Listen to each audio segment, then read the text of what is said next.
kasih kaum muslimin dan muslimat ya, pada siang hari ini alhamdulillah kita kehadiran dari Bapak Kunci, yaitu dari Syekh Magelung Sakti, yang insyaallah pada siang hari ini kami segenap kepengurusan Jami Al-Busroh akan mengetahui biografi dari Syekh Magelung Sakti. Mudah-mudahan kali ini kita bisa memahami dan bisa mengaplikasikan ya dalam arti sejarah dari waliullah. Pada kali ini akan diberi dan ulas oleh Bapak Ustadz Tabi'in, yaitu juru kunci dari Syekh Magelung Sakti. Untuk beliau, Bapak, mangga Pak. Mau cerita sedikit dari Syekh Magelung Sakti.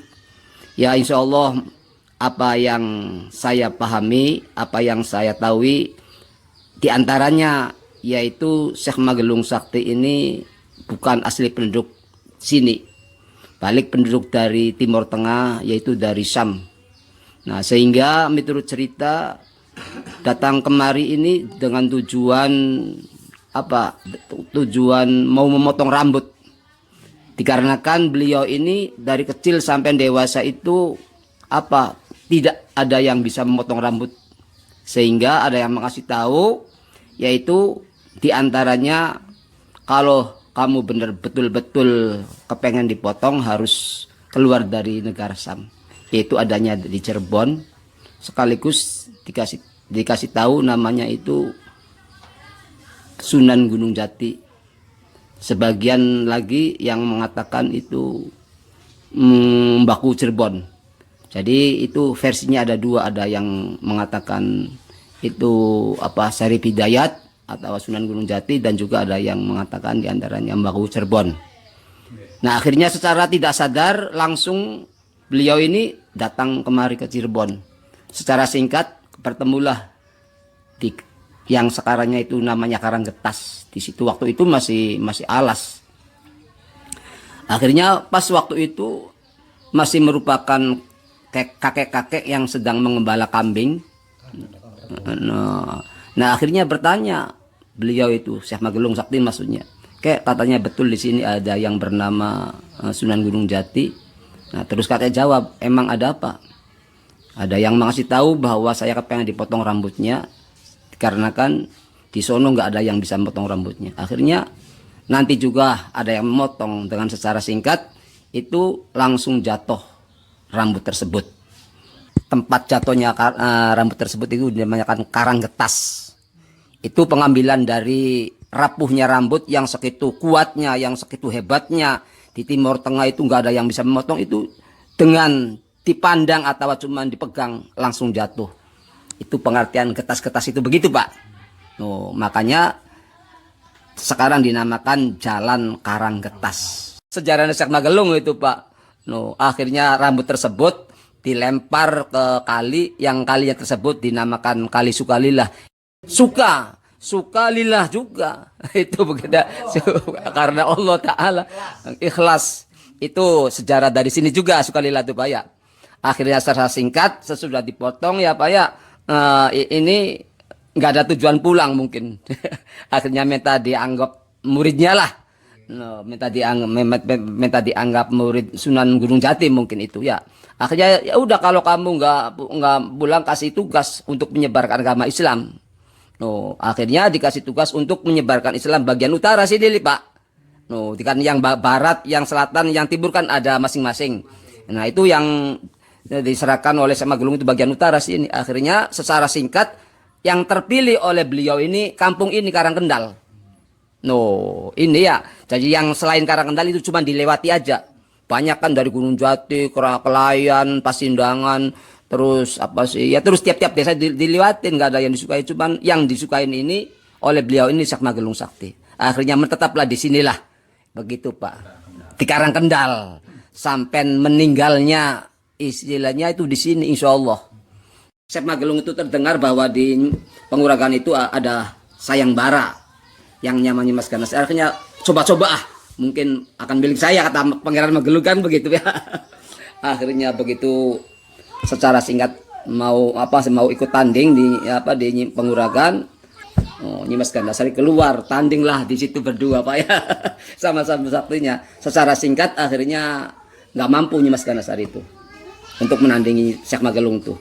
Mungkin di bawah ilmunya Syekh Magelung Sakti. Akhirnya lari Nyimas Gandasari itu kepada ayah angkatnya minta tolong.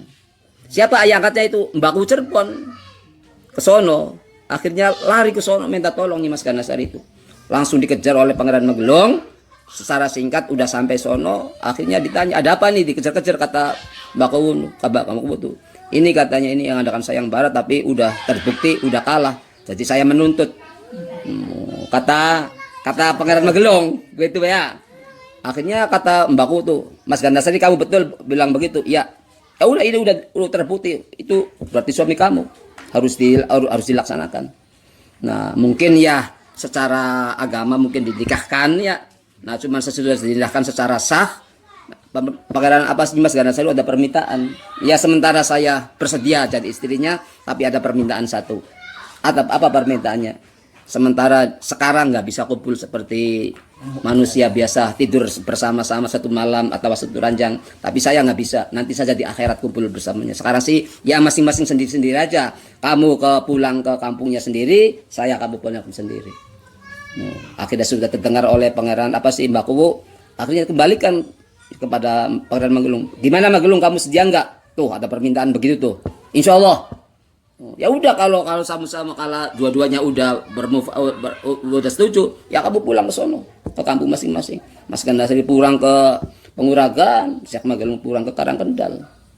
Duh, Pak, begitu ceritanya yang udah kata diaksi saya tuh begitu. Sampai meninggalnya.